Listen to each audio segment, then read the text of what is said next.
पर बेटा तुम्हें तो हमने शादी से पहले ही बताया था ना कि हमारे घर की बहुएं जॉब नहीं करती। फिर ये इतने सालों बाद तुम्हें क्या जॉब का फितूर चढ़ गया? और तुम्हें तो पता है ना कि इस घर में तुम्हारे बिना पत्ता भी नहीं हिलता। अगर तुम जॉब करोगी तो इस घर को कौन संभालेगा? हाँ, जो तुम जॉब की जिद करके बैठ गई हो बेटा, ये घर बिखर जाएगा देखना।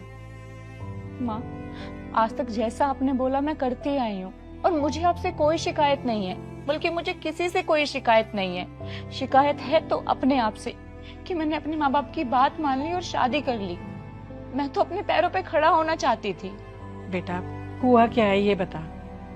आपका बेटा संजू रोज मेरी सेल्फ रिस्पेक्ट को हर्ट करता है।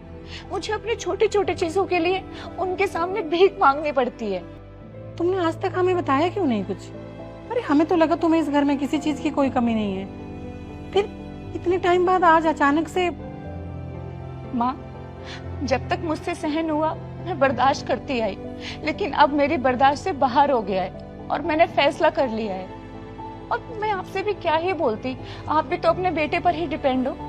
अगर मुझे आप लोगों की जरूरतों के लिए कोई सामान लेके आना पड़ता था या कोई चीज लेके आनी पड़ती थी तो संजू के आगे बार बार बोलना पड़ता था, जबकि आप तो उनके माँ बाप हो। मुझे इस घर में कभी कोई कमी नहीं आई। इतना प्यार करने वाले सास ससुर मिले हैं। संजू भी मुझसे बहुत प्यार करते हैं, लेकिन आज तक मेरी इज्जत नहीं कर पाए। अब तक ना मैं यही सोचकर खुश थी कि संजू मुझसे बहुत प्यार करते हैं, लेकिन जब भी मैं अपनी या आप लोगों की जरूरतों की बात उनसे करती थी तो यही सुनने को मिलता था कि तुम्हारे तो खर्चे ही पूरे नहीं होते, तुम पूरा दिन पड़े पड़े ऐश ही तो करती हो, खुद कमाओगी तो पता चल जाएगा। तुम्हें रोज कुछ ना कुछ चाहिए होता है। अगर आपकी दवाइयों के लिए बोलती थी तो भी 4 बार सुनाते थे। जी, मैंने आज तक आपको इसलिए नहीं बताया कि आपको ये जानकर कितना बुरा लगेगा कि आपका अपना बेटा कैसे हमारी जरूरतों को सुना सुना कर पूरी करता है। हाँ जी, मैं इतनी पढ़ी लिखी हूँ, मैं कहीं भी जॉब करूंगी मुझे इतनी सैलरी मिल जाएगी कि मैं आपकी और अपनी जरूरतों को बिना एहसान जताए पूरा कर सकूं। ओह, मेरी बुराई हो रही है? नौकरी करनी है मैडम को? अरे नौकरी करने के लिए ना पढ़ा लिखा होना जरूरी होता है। तुम तो इतनी भी पढ़ी लिखी नहीं हो कि तुम्हें कोई छोटी मोटी नौकरी दे दे। तो जैसा चल रहा है उसको चलने दो, अपना घर संभालो। जिसे तू कम पढ़ी लिखी कह रहा है ना, एमए इंग्लिश कर रखा है उसने और साथ में कंप्यूटर की डिग्री। अरे शादी के टाइम तुझे इसलिए नहीं बताया हमने क्योंकि तेरी ईगो हर्ट हो जाती और तू उससे शादी करने के लिए मना कर देता। और स्वरा तो मुझे पहली नजर में पसंद आ गई थी, इसलिए मैंने स्वरा को बोला था कि वो तुझे कभी ना बताए कि वो कितनी पढ़ी लिखी है। जो तू कमा रहा है ना उसके लिए तूने किया क्या है ये बता मुझे। अरे ढंग से पढ़ा नहीं तू, और पढ़ा नहीं तो तुझे नौकरी भी नहीं मिलती।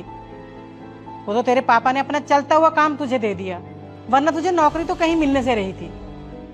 और आज मुझे लग रहा है कि शादी के टाइम पे हमने वो बात छुपा के गलती की, लेकिन आज मैं सच बता के अपनी वो गलती सुधारना चाहती हूँ। हमें नहीं पता था कि हमारे बेटे की सोच इतनी छोटी है कि अपने परिवार के लिए वो जो कुछ भी करता है वो एहसान मानकर करता है। हमने तेरे लिए जो कुछ किया खुशी खुशी किया, खुद आधे पेट रह लिए लेकिन तुझे भर पेट खिलाया, खुद फटा पुराना पहन लिया लेकिन तुझे हमेशा नया कपड़ा पहनाया। और स्वरा को देख, ये पूरे घर को संभालती है, बच्चों को संभालती है, हमें संभालती है, तुझे भी संभालती है। इसने कभी एहसान जताया, कभी किसी को कुछ बोला? और मुझे अच्छे से पता है कि आज भी पानी स्वरा के सर के ऊपर से गया होगा, तब जाके उसने ये फैसला लिया है। और मैं अपनी बहू के इस फैसले में उसके साथ हूँ। मेरी बेटी अब जॉब करेगी और अपने पैरों पे खड़ी होगी, और कल को अपनी पोती की शादी भी मैं तब तक नहीं करूंगी जब तक वो अपने पैरों पे खड़ी नहीं हो जाती, क्योंकि कल को तेरे जैसा कोई इंसान ना उसे भी सुनाएगा कि तुम तो मेरी कमाई खाती हो, घर पे पड़ी रहती हो। बेटा उस टाइम की गलती के लिए ना मैं तुमसे माफी मांगती हूँ, लेकिन अब से तुम जॉब करने के लिए आजाद हो। थैंक यू माँ जी, थैंक यू सो मच मुझे समझने के लिए। और जॉब लगने के बाद ना मैं आप लोगों का ध्यान रखने के लिए एक मेड रखूंगी, और जितना काम मुझसे हो पाएगा मैं जॉब पे जाने से पहले करूंगी और आने के बाद भी करूंगी। अरे तू घर के काम की चिंता मत कर, अभी मैं बुढ़ी नहीं हुई हूँ, अभी तो मैं जवान हूँ।